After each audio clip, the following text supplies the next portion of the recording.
but I'm so honored to be here as well. Good morning. Good morning. All right. Well, our topic today, by the way, I'm going to pause for a second. I am recording this from DC, Washington, DC, the center of Washington, DC, where you might hear things like fire trucks, police cars, honking. So forgive any background noise. It's all part of the ambiance of office hours. There you go. So we're going to talk today about a subject that I believe is really important to making work better, and that is core values.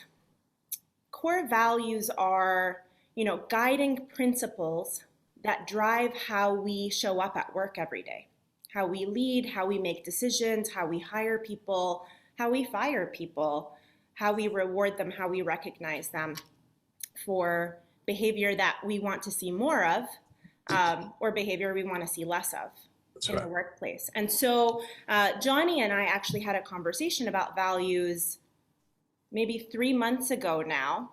And and that's the reason why we're having this conversation, he expressed to me so eloquently what he believed the role of core values to be in the workplace. And so I think it's it would be the perfect way to start this conversation is to ask Johnny, what are core values? So it's interesting. Of course, I so eloquently did it before, and I won't so eloquently do it now. Wish you'd recorded it. But, at the end of the day, I'm going to set it up. I'm a lawyer by training. So before I came into this HR thing, I was a lawyer.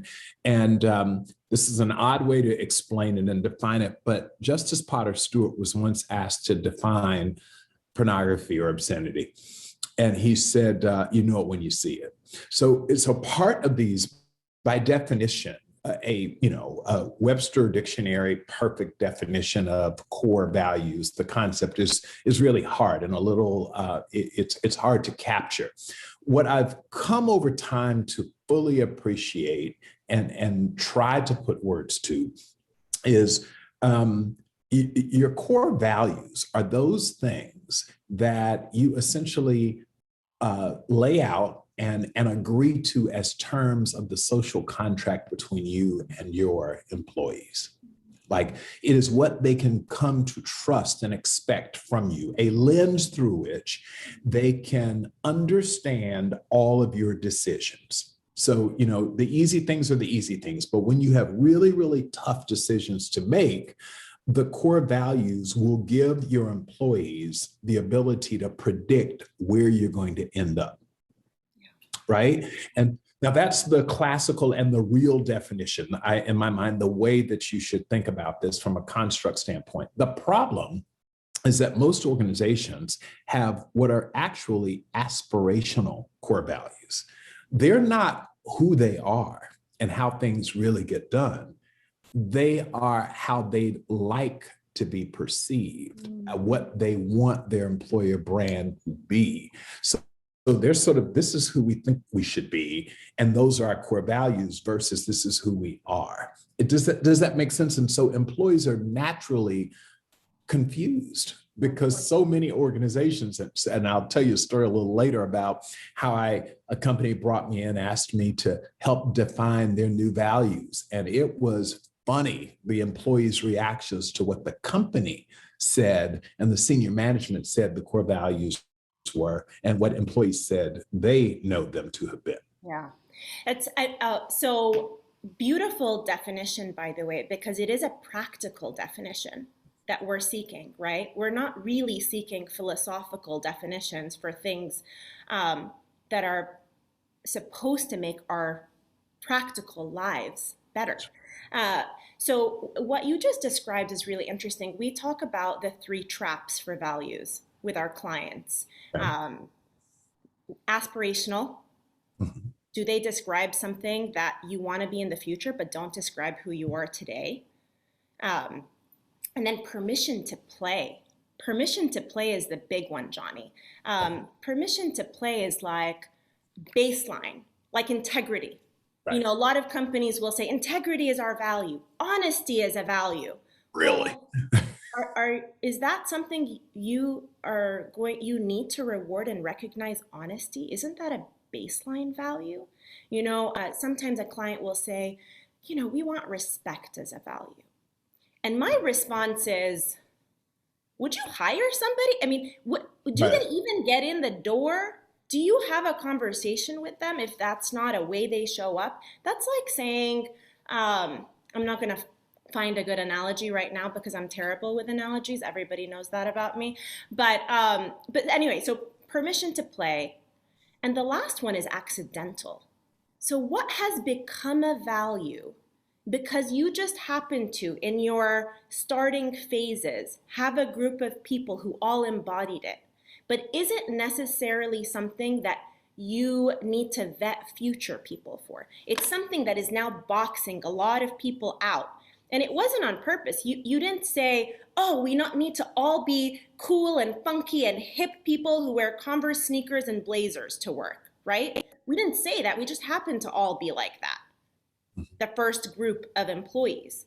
And that happens a lot with startups who all start in this core group and then expand and scale and realize, oh, what we thought we valued at the beginning, actually, that was just, we happened to be that way. That's an accidental type of value. So in our edition of Culture School in April, Culture School, to those of you who are here, is our monthly email that we send out at Manifesta about a specific topic that we believe is influential in the workplace. And April's topic was, you guessed it, core values. And we created an assessment. My colleague Amy will drop it in the chat, that will help any leader, anyone who works inside of a company to say, are our values actually authentic, aligned, and applicable to the work we do every single day? And part of that is it'll show you the 3 traps at the bottom to double check. Are any of them any of these 3 traps? If they are, we need to revisit. So now that we've covered a lot of ground. I want to react to just one thing that you said, and it's that third category of, so one of the things that I really struggle with of the 3 traps is, what if the organization is one, as you've described, where people dress casually, Converse, jeans, da-da-da-da-da-da. What if that really, really is part of their culture, the way things operate?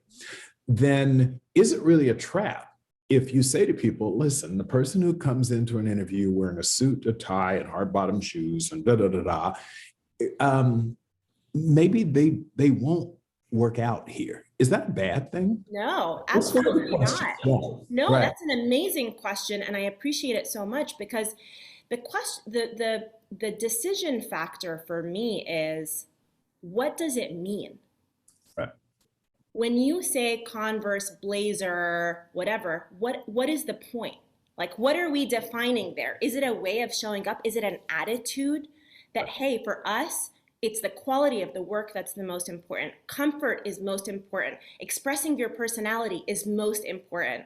And this is how we do that here.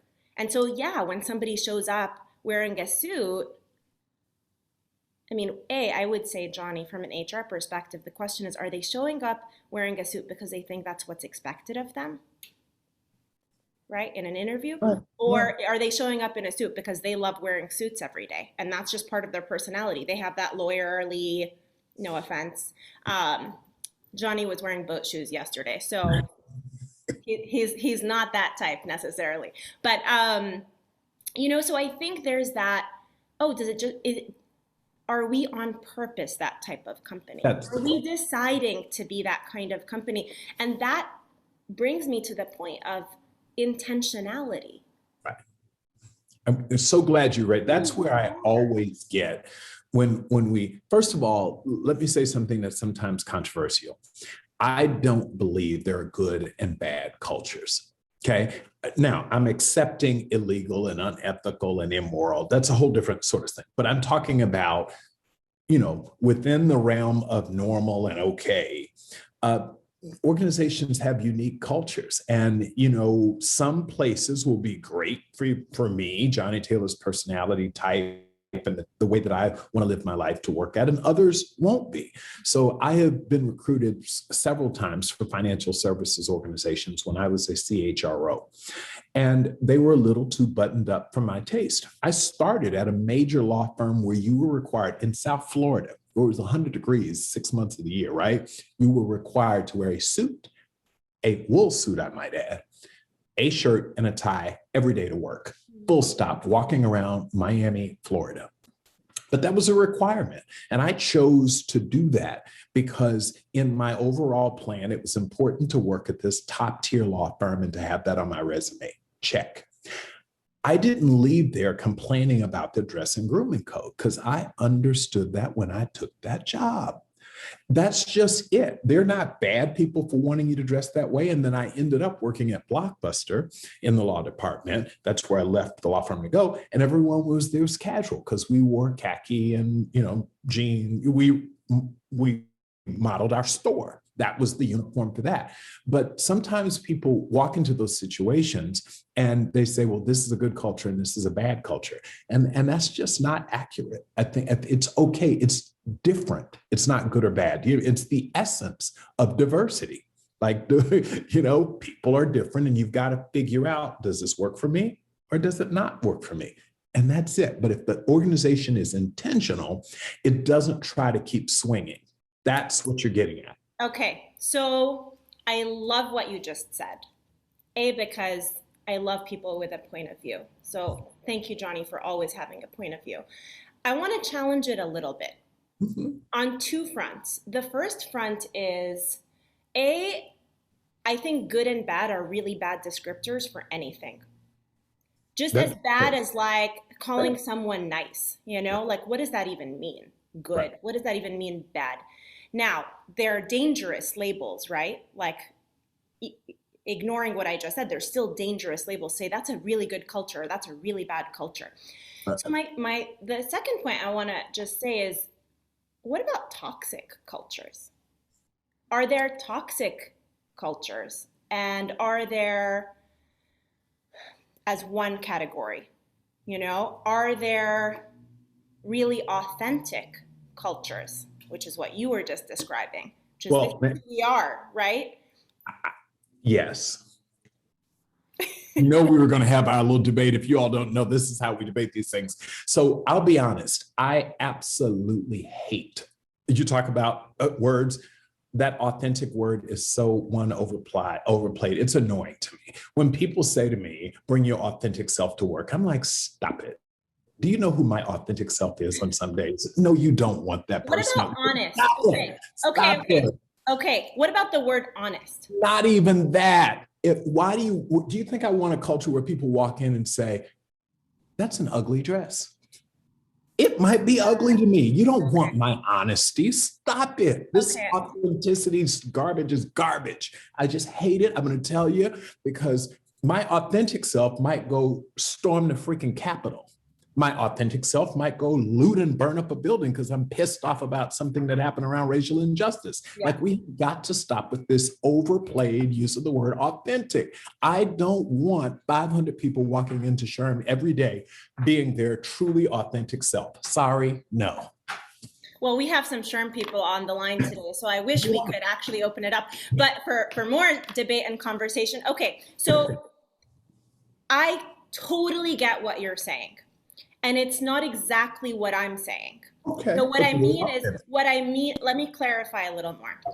When I say authentic, I mean it in its truest essence. I mean, I am who I say I am. And I'm talking at an organizational level, not an individual level. So I'm saying organizations behaving and living out what they preach. That's what I mean by authentic. So replace that with a different word. That's what I mean by honest. I don't mean you go around telling people you suck, that was really bad work product, you know, whatever. I mean, although sometimes that's helpful feedback. That's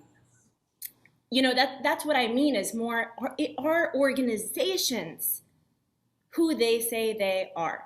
No, that I would agree with. And what we've got to do is give organizations the space, the room to be able to be who they authentically are. And I don't know that we give them the license to do that because we're so busy saying this company is on the best places to work list, and this company is the most diverse list, and this person is. So we have forced companies in some ways. You don't want them to be their authentic selves because you don't reward that necessarily. You reward the perfect organization. Fair? Fair. Fair. And in a way, the definition of perfect, who defined that? I mean, who defined it? Who Well, said this is what perfect means, and actually perfect is good for that definition of perfect is good for everyone? Maybe that's actually the least inclusive thing we could have done. we violently agree on that. It's like, let's take something that just recently happened. So we had the pandemic. All of us know about that, right? Something that just happened. The whole world changed, right? But shortly afterwards, Jack Dorsey, CEO of Square and Twitter, says people can work remotely from wherever they want going forward. All of a sudden, that was the way. That was a great culture. He's a great leader. He gets it. So necessarily then you vilify Reed Hastings at Netflix, who says, no, no, no. I believe that people innovate, collaborate, create better together, and therefore my employees have to come back to work. And so we created this thing where Jack Dorsey was the forward-thinking 21st century leader. He has a good culture. And this Reed guy and this guy at Goldman Sachs and this guy at, those are bad people. And so we've seen this swing. And I can tell you, as a CEO, you just don't know where to come out. Like if I say I agree with Jack, I'm a good guy and I have a good culture. And if I agree with Google, which if you haven't read their return back to the office policy, it says you get 14 days per year to work from wherever you want. After that, you have to apply for it and assume that you're not going to get it because that's not our culture. Our culture is primarily a work from office culture. And then all of a sudden, people online, Twitter world started trashing Google, blah, blah, blah. And I'm like, oh my God, I thought you wanted their authentic self. They just told you. And it goes back to my initial definition about core values. Employees should be able to predict what you'll do through a lens of your core values, right? To be fair, Jack's culture is the culture at Twitter, and I know them well. I almost went to become their head of HR. He is very come as you are, do what you want to do, San Francisco, da, da, da, da, those things that you gender up. So that made sense for him to say, work from wherever you are. That's their authentic, as you mentioned, in America, culture. No surprise that Google says, hell, Google served food every day when everyone talks about their food services and their amazing dining rooms and all of that. That's so that you could stay and work harder. They didn't want you to leave the campus for an hour and chill away. They wanted you productive. So they knew what they were doing, but that was authentic to Google. Neither one of them are, and I know you hate the term right or wrong, but neither one is wrong. They're just different. We agree. No? We agree. I 100% agree with you. And I think that people get angry when things don't go their way, simply. Yes. So, all right. Well, beautiful. That was fun. That was fun. I know. So, we are living in a crazy time, right? Yeah. In so many ways. It is probably the most anxiety-inducing season. Yes. And distressing season for the majority of the global population. The last year has been. Yes. And so, in a time when we're so fraught by discord and anxiety and discomfort, what role do you think or believe values should play in a leader's kind of toolkit in this season? Yeah. So that's a great question. It is the most important thing that a CEO can do is become, and all leaders, by the way, not just the person at the top of the organization, but just the leaders, right down to people managers, is you've got to, your values will absolutely help employees. It's manage the anxiety that is 2020, 2021, and hopefully not 2022, but for example, and so the leader can help their employees focus more on work and be more productive and be more happy by giving them some certainty in what they can expect when they come to a place where you spend a third of your life. Remember this, we spend a third of our lives at work. Another third of it's asleep. So you only, a lot of time at work. And so imagine if that's not going well, then nothing else goes well. And so we say at SHRM a lot, better workplaces lead to a better world, because if we can influence that 1/3 of the time positively, and positively doesn't mean you always have a good day. It means you're going to have a few rough days and sometimes a rough week. I've been through them. But on balance, what we as leaders can do is to say, this is the constant. This is, I keep using this term, but that you can predict what will come. When you show up every day, I can't be dealing with the huge swings of, I don't know what's going to happen when I show up at work tomorrow. We need to give stability. We need to give more certainty. Employees need that in their lives. So your values set up the sort of construct. I know that if this question occurs, and I'm going to give you one. So we have a value that says our people are first, meaning our internal people. And that is that's not one of our guiding principles. That is a value that I have as a leader. So we found ourselves in the middle of the pandemic, and I had every ability to reduce my headcount by 30-40%. I didn't need a big events team on staff, because guess what? We weren't having events. And even when events did come back, many of them were still going to be like this. So I just didn't need the same team. And I said to myself, am I going to lay people off in the middle of a pandemic? I'm sitting on hundreds of millions of dollars of reserves. That's exactly what reserves are for. It's when you have these unexpected, unplanned situations, right? So you spend down your reserves so that you are protecting your people's lives and their livelihoods. See, it's not just about protecting you in the workplace so that you don't get COVID. If I lay you off, now you have a livelihood problem, which directly impacts your life, right? So we said, we're going to pay our people. There will be no COVID-related layoffs, full stop. My employees loved that because they knew it. They knew without asking they knew. One woman said, I knew all along we wouldn't have any layoffs, that you figure it out. That's a value. I said my people are first, and not just their lives, but their livelihoods. Those are the sorts of things that give employees some calm, some security, some stability.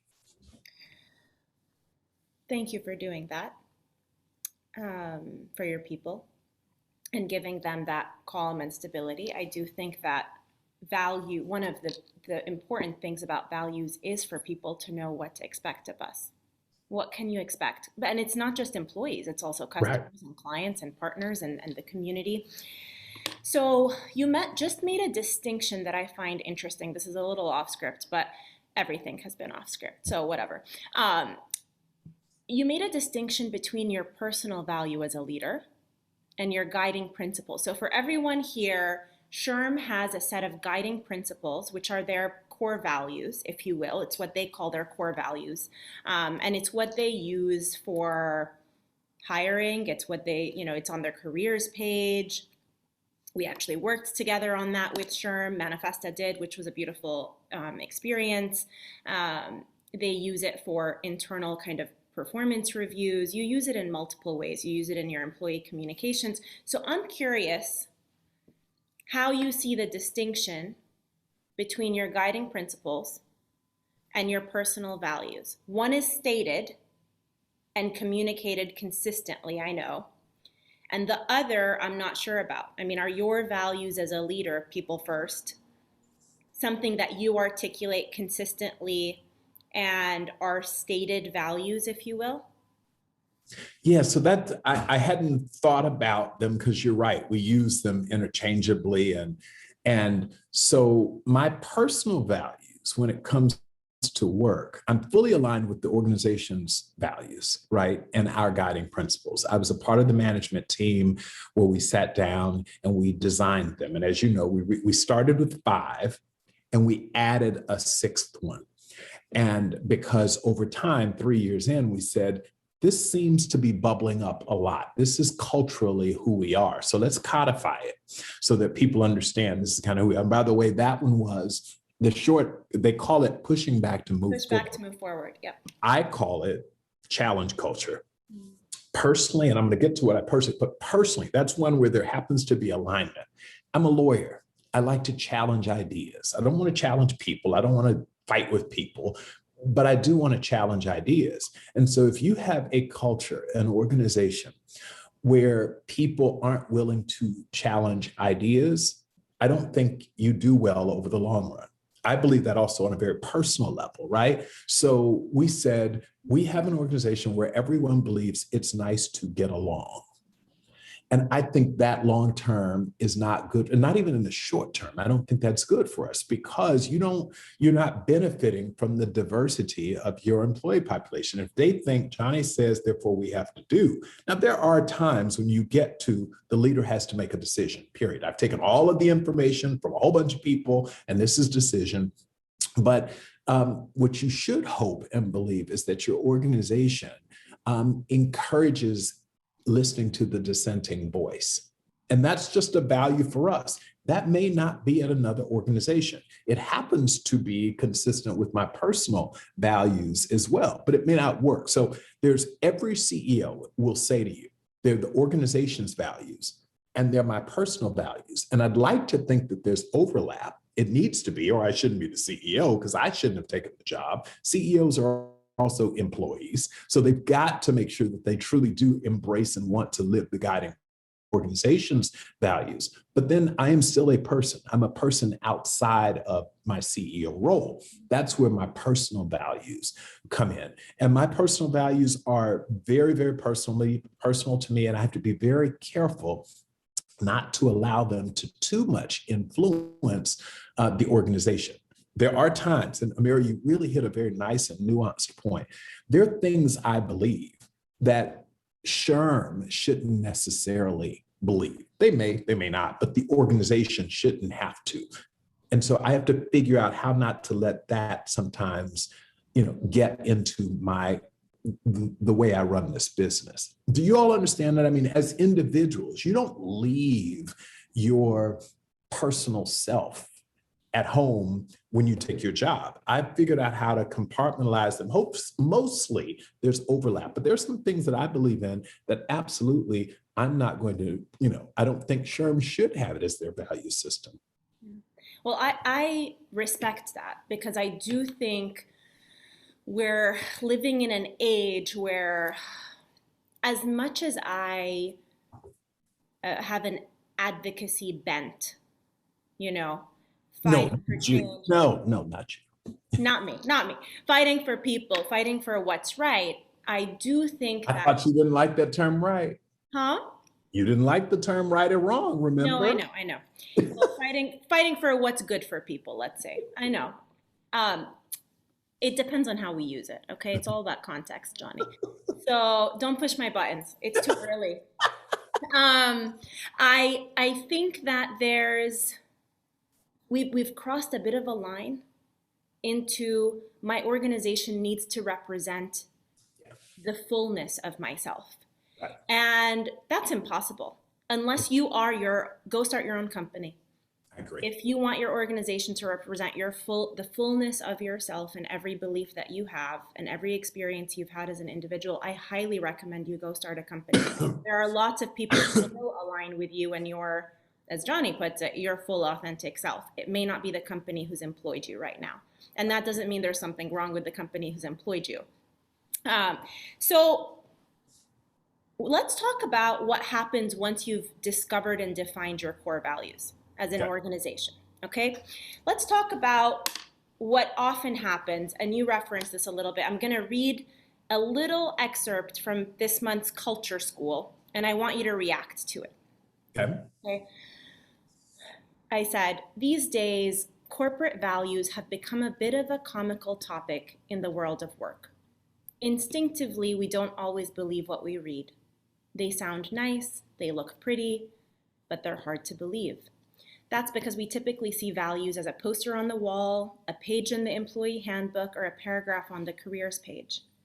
If that's all they are to your organization, you're better off not having them at all. They're only eroding trust within your organization. And that's the what I say versus what I do gap. And please react to that, because I think that's a pretty radical statement to say, look, if that's all it is a set of words or statements on the wall, in your book, in your company newsletter, if you haven't operationalized it, just get rid of them. Better not say it at all. What do you think? I cannot agree with you more. And it's exactly why. So I have this in my mind, when you're interviewing, and I'm going to get to why I think this is so important. When you're interviewing, we oftentimes focus almost exclusively on a person's technical competency. Mm-hmm. We don't look at their cultural alignment. And if you ask me, I think that is the number one flaw in talent acquisition. You must have both. And because when you don't, is when you have that moment, Amira, where the company has a value on the wall that the company and the leaders, I think, genuinely believe in, but you haven't tested that against the employee that you're proposing to bring into your organization. So then you're going to have a disconnect forever throughout that employee life cycle, because they didn't come in aligned with you, and the idea that they're going to become aligned with you is highly unlikely.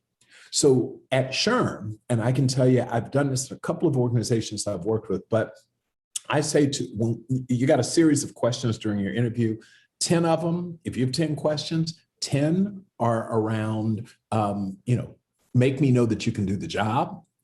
The other 10 are make me know that you're culturally aligned. And by the way, the other 5, so 5 and 5. To be clear, this is not, are you right or left? Do you believe in this policy or that? That's not what I'm getting at. Cultural alignment is about, these are our guiding principles. We have, for example, one that says, and this happens a lot during the interview.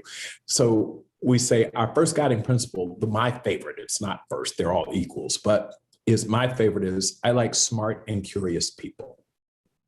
Okay.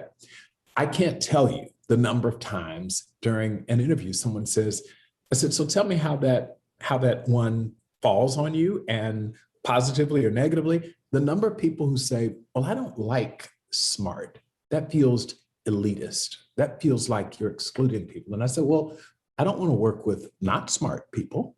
And they say, well, everyone, this is an interview, I promise you that happened. This woman said to me, she says, well, I just feel it's elitist. And I feel that, there are people who didn't get a really good K through 12 education, so they may not be so smart, but it's our job. I said, I don't have time to do that. I don't. So it is clear to me that no matter how good you are at your job, you're not going to be happy here at SHRM, because that's not what I'm going to do. Upskilling, reskilling, all of that. But if you're telling me that you're willing to bring people into this organization who are not smart, and smart doesn't mean a degree from Harvard. Smart doesn't even mean a degree at all. But if you're telling me that you would be okay because in your mind, what's driving you is doing good for the world, that's not what I pay us to do. That's not who I want. I want really smart people around me. So right away, the interview, I didn't end the interview, but it was over in my head. I was respectful. She got dressed up and came to see me. So that's what we'll do. But I tell you, about 25 or 30 minutes into it, it was clear she's not going to be culturally aligned here, because I do want HR. You ask me, why does that matter? HR has a reputation for being the place where not the smartest people go, right?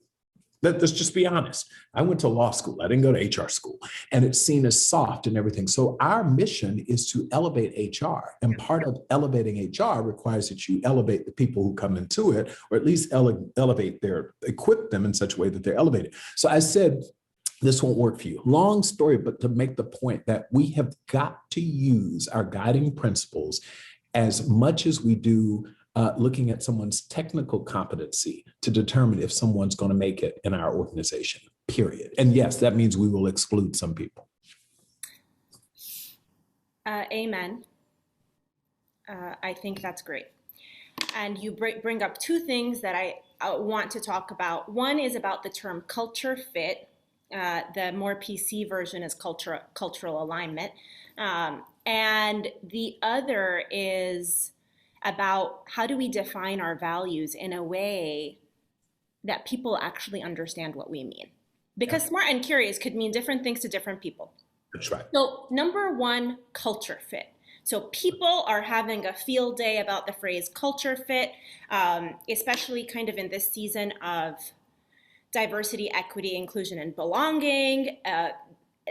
The uprising of this, which is beautiful and amazing. People feel like the term culture fit is exclusive or excluding people who may be additive, right? People are like, we should hire for culture add, not culture fit. Now, I don't think that those are mutually exclusive philosophies. Number one. Number two, I want to share an example that actually my colleague, Amy, shared with me yesterday that I think is wonderful. And actually, Johnny, your team is actually working towards this on your careers page. I'm sure you don't know about it yet, but you will find out very soon. That Amy shared this example of a company that on their careers page, they list out their values and they say, if you agree with this, reach out to us about working with us. That's it. No job descriptions. No, they don't start with what's open. They start with who we are. Is who we are in alignment with what you believe and who you are and how you want to show up every single day. Because who we are, our values, like you said, drive our expectations. Right. So these are our expectations. If our expectations align with who you are and how you naturally show up, this will be a great fit. There will be great chemistry. That's culture fit. That's right. Yeah, totally. What's your reaction to that? That literally every single. I think she froze for a second. Did everyone else freeze? Oh, no. Okay. How's it going now? Now I got you. Okay. So do you like that approach? Do you agree with it? Do you think that's a critical first step? I mean, pre-technical fit, pre-anything. So align with who you are. So I think you heard, I think that's really provocative and interesting. I like both. So I wouldn't go exclusively culture. I think it's culture plus technical competency. So I think you've got to be able to do the job, right? Or be 100%. Very close to being. So I would probably do both, but I love what it stands for. And the concept is, let's not waste each other's time. No matter how qualified you are, if you can't see yourself working here, let's face it, all of us, and I've said this to employees, you deserve to be happy at work. And maybe it'll work out here. Maybe it won't. It's just like, I'm divorced, by the way. My ex-wife told me the same thing. She's like, you deserve to be happy. It's just not with me. But that's okay. I mean, it's okay because you think about it, our work is a different type of relationship, right? You have intimate relationships, friendships, you got work relationships. Got it. So that alignment is so critical. I really use this example a lot. Think about your spouse, your significant other, your partner, right?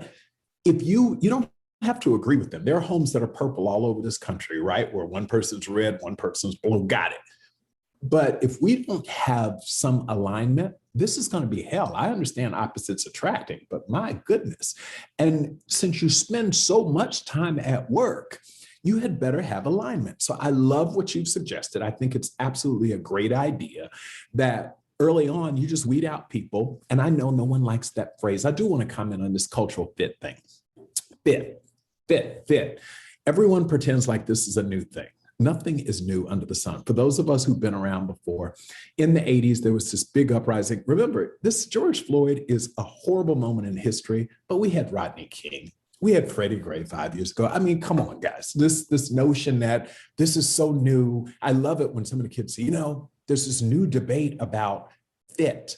I said, that's not new. We did that 30 years ago. And am I right, Jeff? I mean, like some of these things you're seeing, they're like, what are you talking about? It's not new. It's come around again. The fact of the matter is, if you're using fit to exclude otherwise qualified people because of things like race, gender, national origin, political affiliation, whatever, then it's a problem. But if you are using fit and alignment for purposes of ensuring that the person you hire has a really high chance of enjoying their work and therefore in, being uber productive and innovative and creative, then that is a good reason to have fit, to have a fitness test, right? That's how I see it. That's perfect. See, we agree more than we disagree, Johnny. You wouldn't be my friend if we agreed on everything I just told you. Part of it is I like a challenge culture. So, and I hope everyone here, this is a part when I talk about muscles that have atrophied in our culture, big C culture. One is our empathy muscle, and the other one is this ability to disagree without being disagreeable or to confront without being confrontational. We've lost that.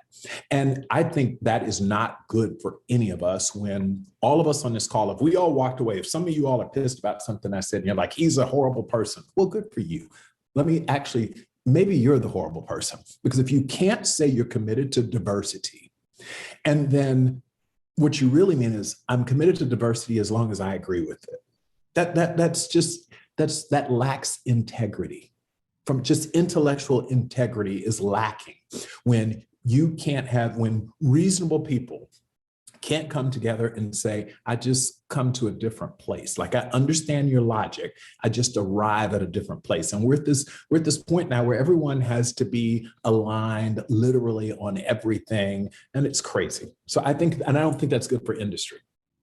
I agree. It's also not good for progress. I mean, right. We cannot make progress without conflict, without confrontation, without challenge. We cannot, not as individuals. All self-development and growth comes from conflict. But what we've lost, though, is civility and respect and dignity. I agree. That's where it crosses the line. I don't care about disagreeing, but when you come in and call someone an idiot in the middle of the meeting, as opposed to saying, have you thought differently about this? That matters. It's the how, not the what. 100%. I won't give you all the examples of how this manifests in the world of dating, but maybe after this. So anyway, okay, so the most important question I want to ask you, and then we're going to take a few from the group. Yes. And we will end on time for everybody who realizes that we started. I was late, so I'm glad to be here. So let's spend some time. Come on, my technology screwed up. Thank you for that. My question for you, Johnny, is one, I want you to reflect. How well do you believe SHRM is operationalizing its guiding principles throughout the employee experience? And while you think about that, let me expand a little. How well have you defined every single one of those 6 phrases into specific behaviors that tell people, oh, this is exactly the behavior that's rewarded, expected, recognized here? And then how have you embedded it?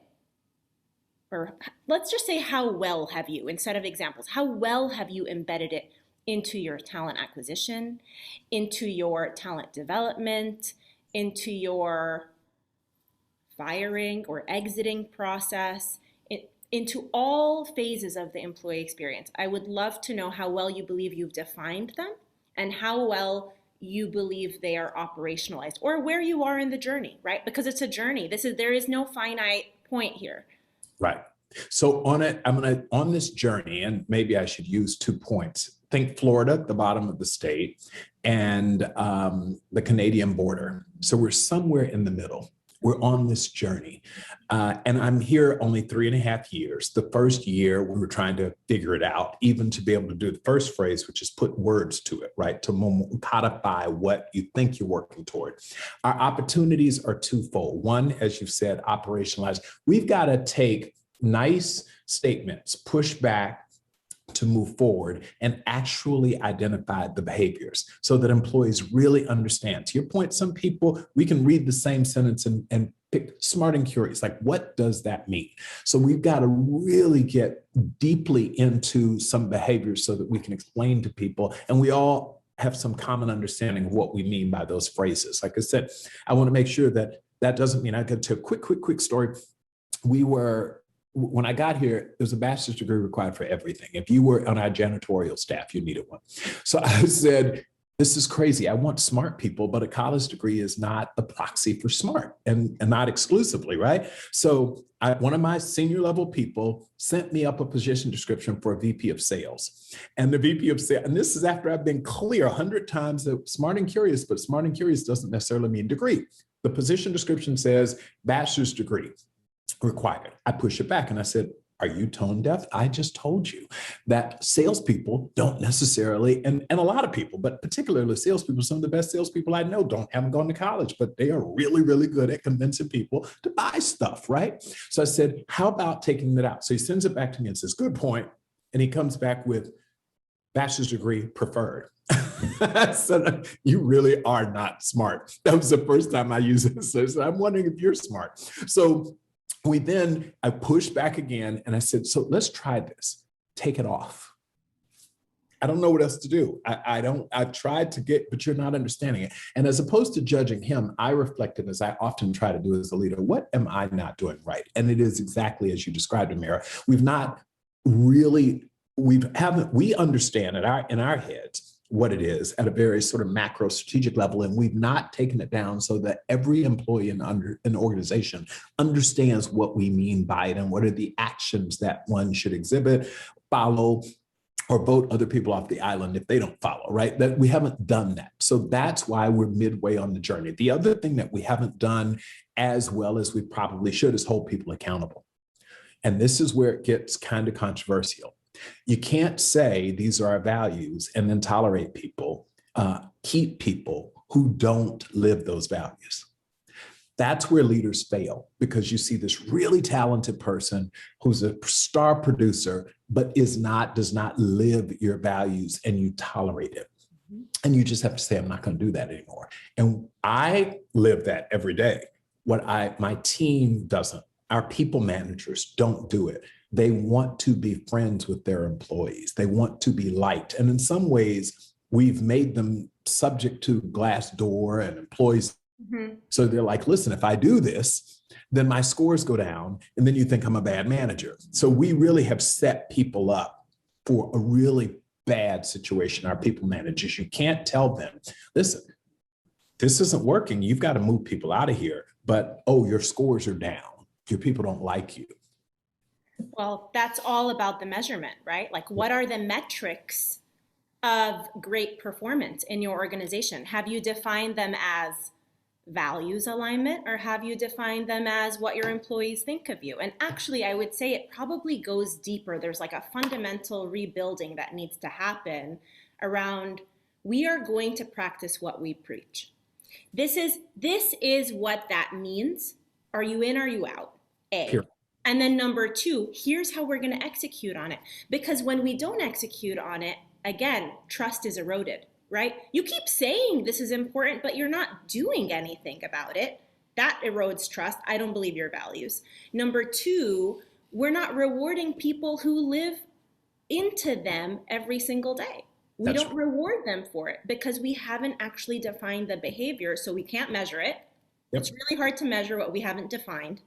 Yep. And so then, it's a lost cause. But there is a rebuilding.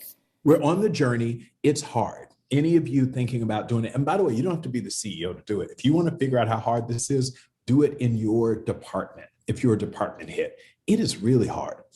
People, I've said it, I'm just amazed at what people say they want and what they really want.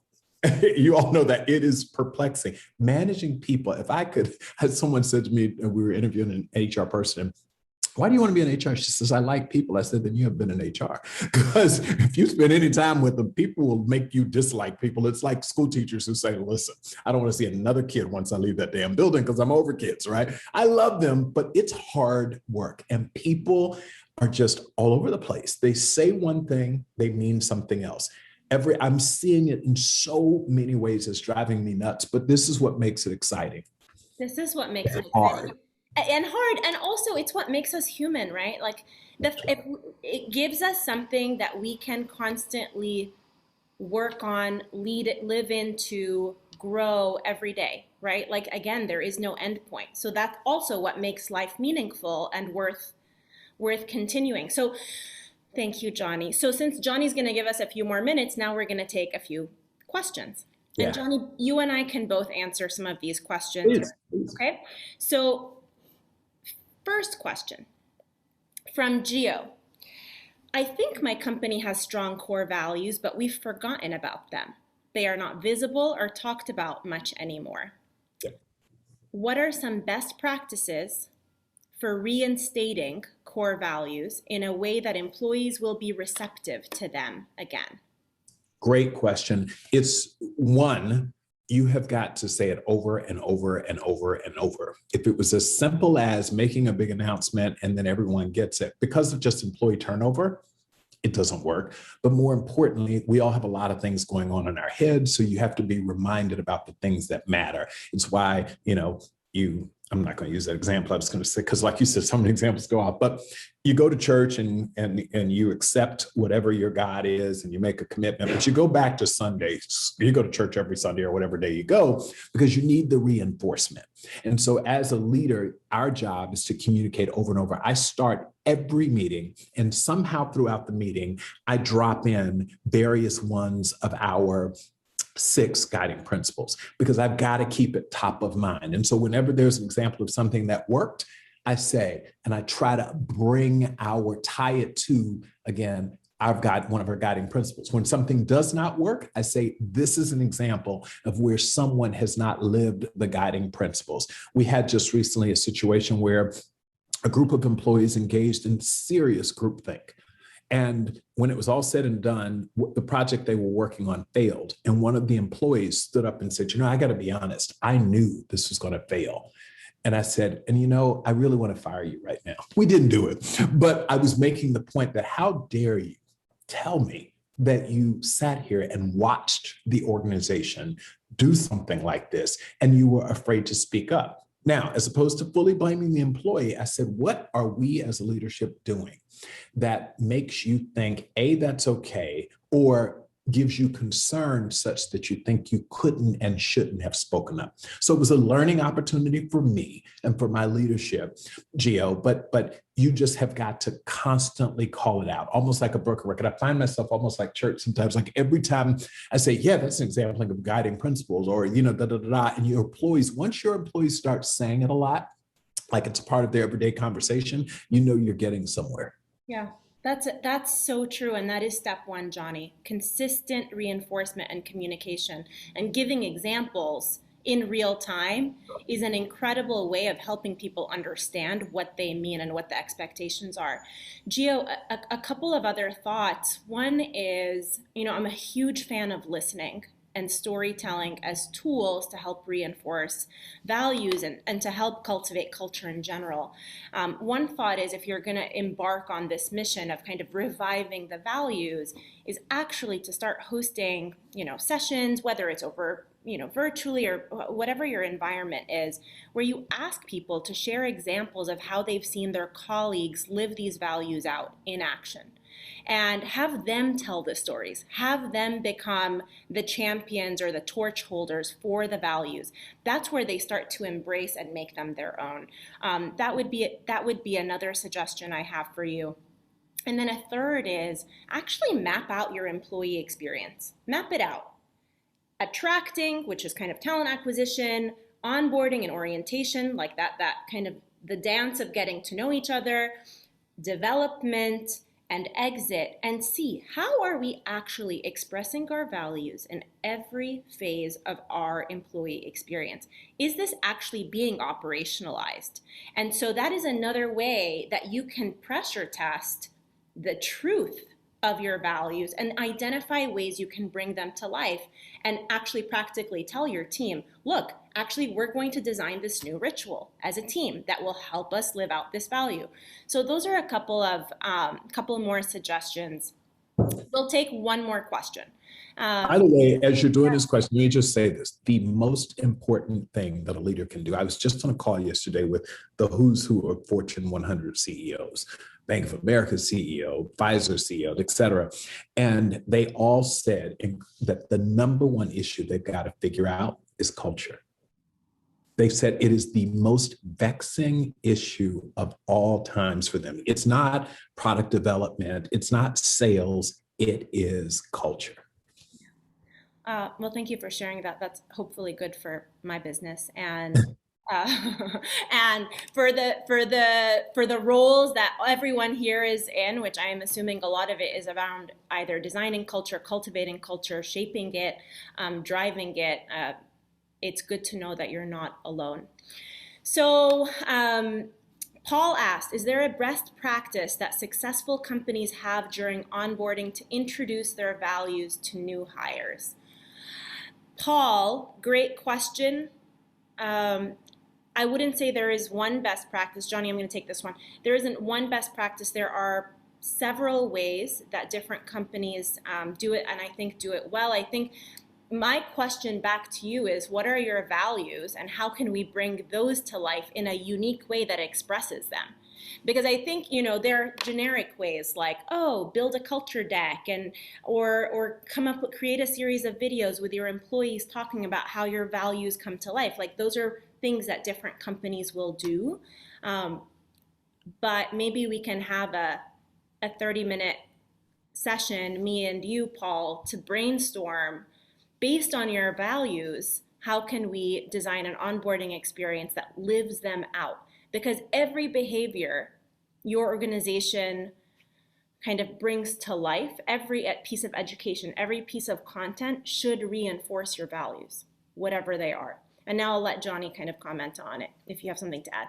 No, I fully agree. Let me say something that I have asked Amira and her team to actually think about for us, because I think this is the holy grail.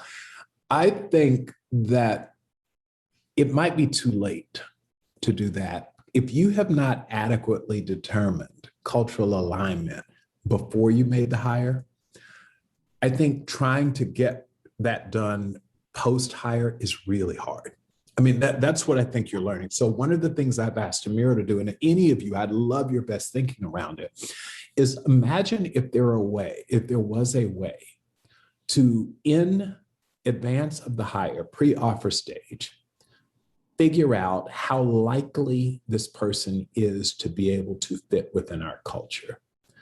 That to me would make the rest of this, once they come on board, so much easier. So you're trying to figure out, and you've got to validate it and make sure it doesn't discriminate and all that stuff. But I'm saying, imagine if someone were to come to me and say, Johnny, I've got it.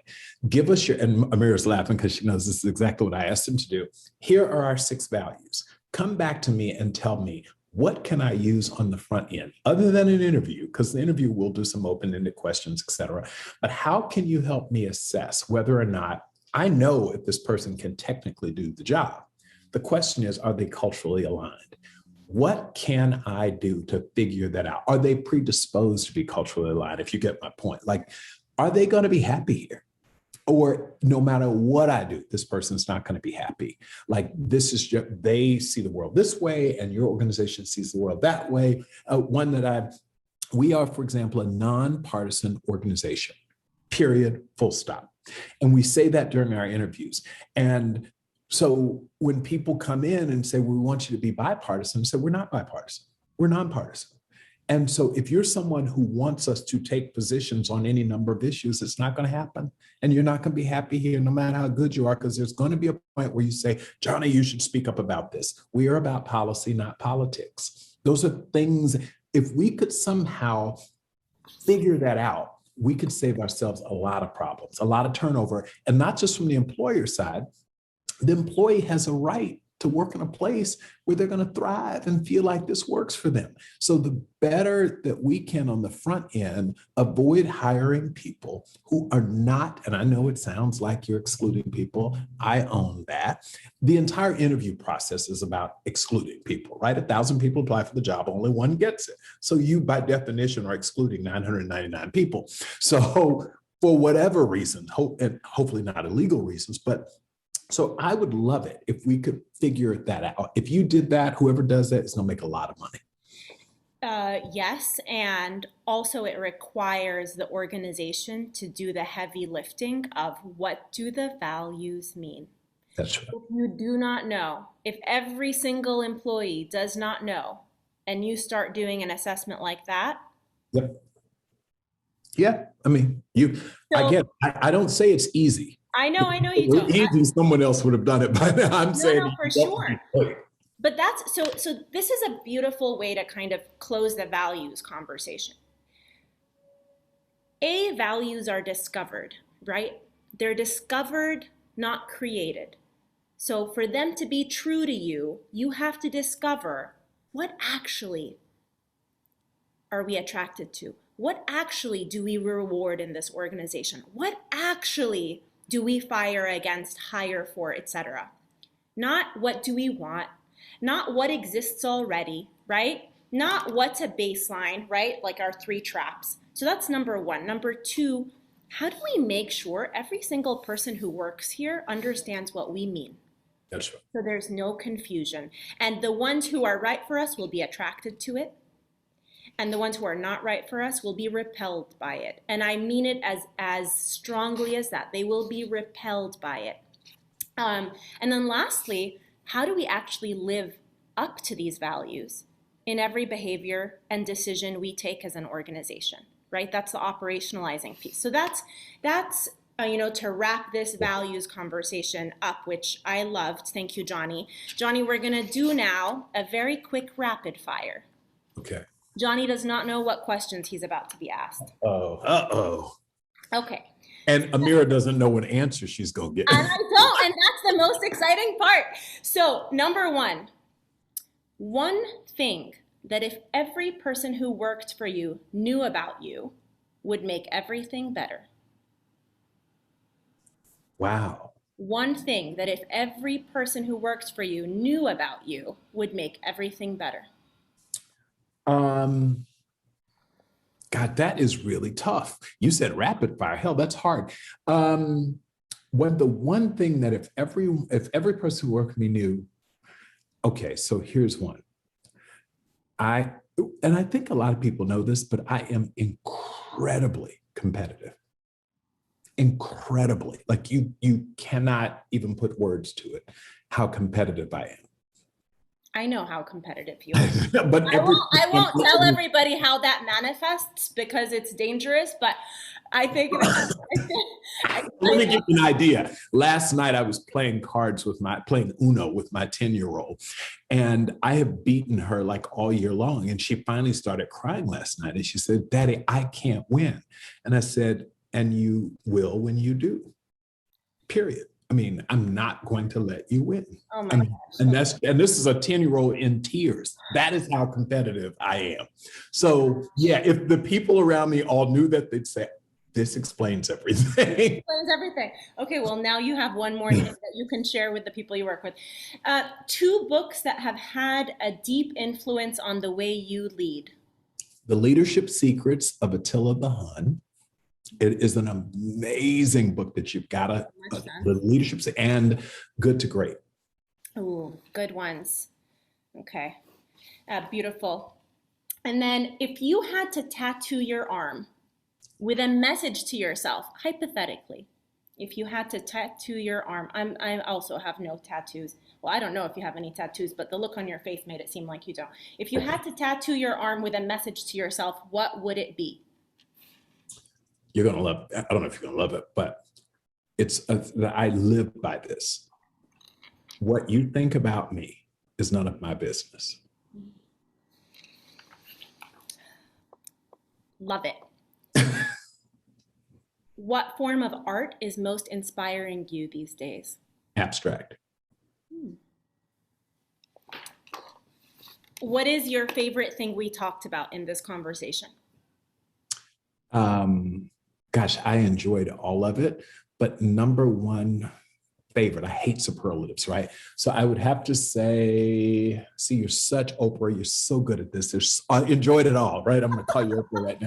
Best compliment ever. It would be the discussion around how do you operationalize? By the way, I'm talking with you all. This is way too much. I'm very transparent. So I have Invisalign. I'm on my third tray. And so I have a list that is killing me right now, but I am not going to take it out because I got to do my 22 hours a day. Okay, so back to this. You gotta do it. You gotta do it. I love it. It's the operationalization of this culture thing, because all of us want to do it, all of us conceptually understand it, but operationalizing it is the hardest thing ever. Yeah, totally. Well, Johnny, you are a wonderful conversation partner. Thank you for being the inaugural office hours guest. I loved this conversation, just like I love every conversation. Thank you for everyone who's been so supportive in the chat, who showed up this morning, who stayed longer than they thought they would. We have recorded this. We will share it in our next Culture School edition for those of you who want it. Amy has dropped in the chat the link to subscribe to Culture School. It comes out on the first Friday of every month. We also break it down on Instagram into digestible posts, so follow us there. Thank you all again. Thank you, Johnny. I hope everyone has a wonderful Friday. Have a great weekend. Be well. Take care.